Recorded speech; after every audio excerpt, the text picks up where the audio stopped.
this weekend has really broadened my perspective, I would say, in terms of what I think might be going on. And some of that is, diversity of, you can think about it from a nuts and bolts perspective of vehicular types or behaviors,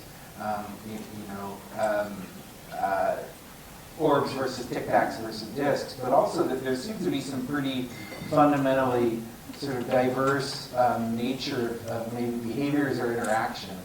So can you, I don't know, fill us in to the extent that you can, and I know you're limited in what you can say, but to what extent do you see that as, in your experience, the people you talk to, is that a fundamental aspect of this, that there's lots of things going on, whether we think of them as different species or different types of NHI? Can you comment on that?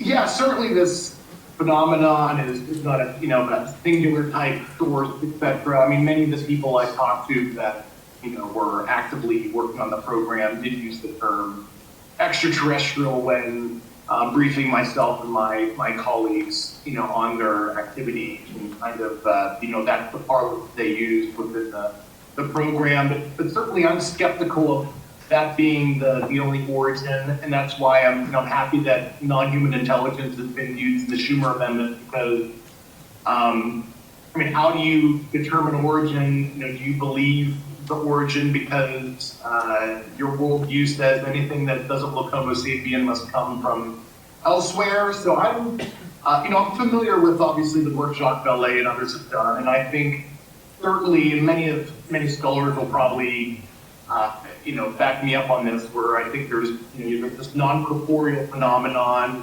Who knows what that is?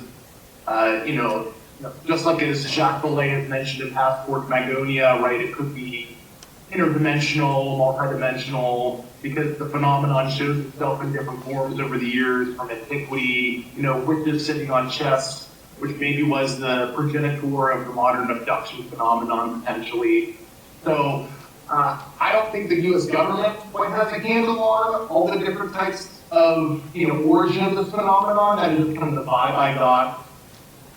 Certainly the term extraterrestrial has been used behind closed doors with me, but I'm a little skeptical that is the total answer to the genesis